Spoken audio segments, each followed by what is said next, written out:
News India 27 नव्या पिढीचं नवं माध्यम. हे जे आहे त्यांचा सर्वत्र संचार असतो.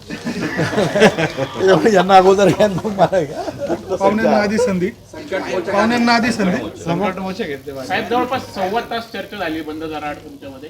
काय नक्की नाशिकच्या जागेचा तिढा सुब्रमण्यचा का? नाही रे, मुंबईची मॅच आज आहे. काय काय होऊ शकतं, हार्दिक पांड्या वगैरे खेळेल का वगैरे अशी सगळी चर्चा चालली होती. भुजबळ साहेब सिक्सर मारणार का? भुजबळ साहेब सिक्सर मारणार? अरे शिक्षण हे जे आहेत ना, हे मेन कोच म्हणतात ना येतले. नाही असं आहे की आता उद्या आता रजा आहे, परवा 2 तारीख, 3 तारखेला शेवटचा दिवस आहे फॉर्म भरायचा. आणि विशेषतः म्हणजे उरलेले जे आहेत महाराष्ट्रातले, मला असं वाटतं की सगळ्यांचाच उद्या फॉर्म भरायचा 3 तारखे, म्हणजे आपल्या धुळ्यापासून तर मुंबईपर्यंत शेवटच्या टप्प्यातली आपली निवडणूक आहे. त्याच्यामुळे एकतर जे आहे 2 तारखेला सकाळी 9 वाजता जे आहे मोठी रॅली काढायचं ठरलेलं आहे. भारतीताई पवार सकाळी होत्या, त्याबरोबर आमची चर्चा झाली, मी सांगितलं त्याप्रमाणे आम्हाला आपण लागलो. आता फक्त जो नाशिकचा उमेदवार जो आहे, जो काही जाहीर करायचा आहे काय, तो आम्ही सांगितलं ना किंवा जाहीर करून टाका तुम्ही काय, आम्ही सगळे ज्यात एकत्रितरित्या काम करणार आहोत. आणि कुठे असं तुम्हाला म्हणजे असं लांब राहण्याचं संपूर्णपणे जे आहे शेवटी जे आहे लक्ष आहे आपलं की मोदी साहेबांना या देशाचा प्रधानमंत्री आपला परत करावंच लागेल.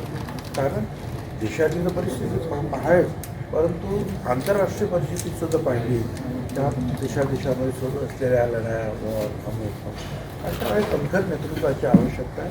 आणि ते कणखर नेतृत्व आपल्याला सुदैवानं मोदी साहेबांच्या रूपाने दिसत आहे. त्याच्यामुळे बाकीच्या काही गोष्टी किती काही असल्या तरीसुद्धा आपल्या नाशिक जिल्ह्यातून आपल्याला हे 2-3 खासदार, हे 2 आणि पुढचं अर्धा धुळेचं आहे, तिथे आपल्याला भरपूर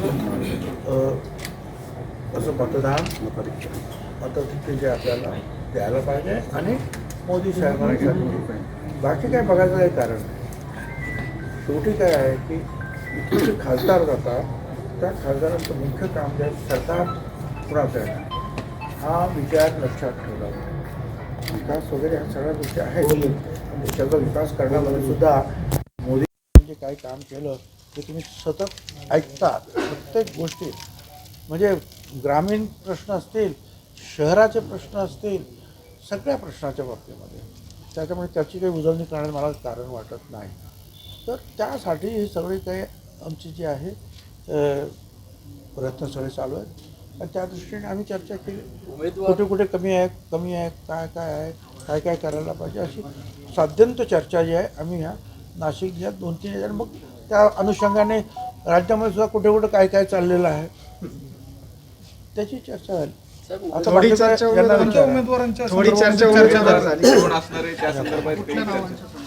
उमेदवारावर थोडीशी चर्चा झाली. नाही भाऊ, उमेदवारी घोषित करायला जो वेळ लागलेला आहे तो पुढच्या दिवसांमध्ये कव्हर करण्यासाठी नेमका काय प्लॅन असणार आहे?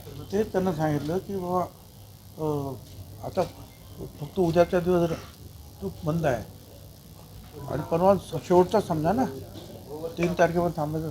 त्यामुळे आता जे काय करायचं ताबडतोब करायला पाहिजे. तर आज रात्रीतून कदाचित ते होईल, तर बघा आता काय उमेदवारी घोषित करण्यासाठी जो वेळ लागलेला आहे तो येणाऱ्या दिवसात कव्हर करण्यासाठी काय प्लॅन असणार आहे का? काय निश्चित त्या संदर्भातच माननीय भुजबळ साहेबांनी आम्ही चर्चा करत होतो. भुजबळ साहेब नाशिक जिल्ह्यातले एक जुने नेते आहेत, महाराष्ट्रातले या सरकारमधले मोठे नेते आहेत आणि म्हणून त्यांच्याशी चर्चा करावी.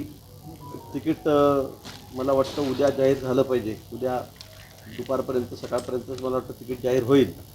तर त्या संदर्भामध्ये तिन्ही नेते वरती आहेत, ते त्या ठिकाणी निर्णय करतील.